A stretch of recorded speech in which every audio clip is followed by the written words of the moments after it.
Well, joining me now in the studio is Leopold Traugott, who is a policy analyst at the think tank Open Europe. Thank you very much for taking the time to join us on the News Hour. So Angela Merkel is confident about this new round of coalition talks with her old partners. Is this confidence misplaced? How difficult might these negotiations be? Well, the upcoming negotiations certainly will be difficult. A lot of thorny issues to be discussed on migration, on social security, on EU policy. And the Social Democrats have upped their price of what they will demand to join government once more.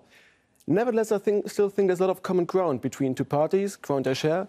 And I think if they're both flexible and willing to compromise, we will in fact see another grand coalition emerging. What are the key obstacles? One of the key obstacles is certainly the question of immigration, where the Conservatives are pushing for an upper limit on how many refugees to get into Germany each year, to limit family reunification for those already in Germany. These are points where the Social Democrats are pushing for a far more open approach towards refugees. Then there's questions about social security, whether the Social Democrats want to reform the system to make it unitary, and as well as questions about the European Union, for example, where the Social Democrats are way more federalist and are far more aligned with the French President Emmanuel Macron. And Merkel is her position on Europe? She's also pro-European, there's no doubt about that.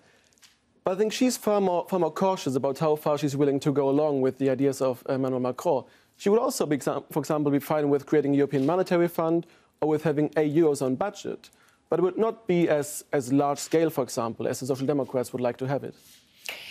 What's at stake here? What are Angela Merkel's options if these talks fail?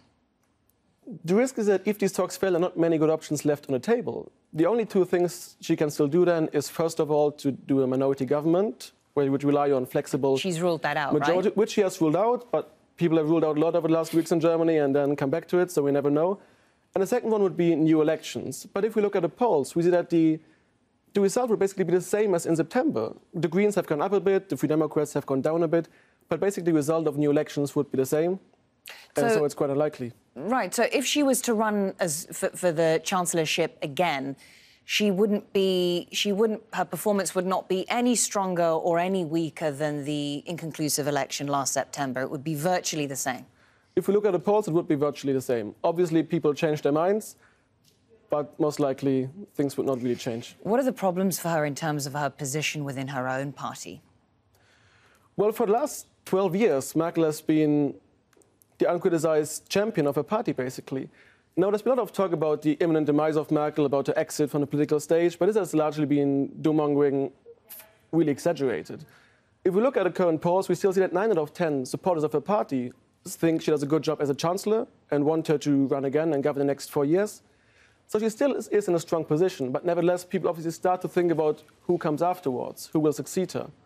And where will the party go? The question of migrants and refugees appears to have been quite a significant turning point in terms of Angela Merkel's stance on the domestic front. But when you look at the uncertainty emanating from Washington, D.C. right now under President Donald Trump, and then the problems that you have here in Europe, a very uncertain future for the EU, particularly with Brexit and other far-right movements gaining strength, if she was to be, for some unexpected reason, out of the running, how much of a vacuum might that create in terms of German and European leadership? There certainly would be a vacuum, simply because due to the fact that she has been the most powerful European politician for the last decade or so.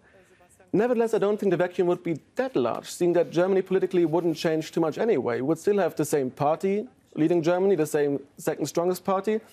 And the personnel would change, but the directions wouldn't change too much. So I don't think the vacuum would be too big.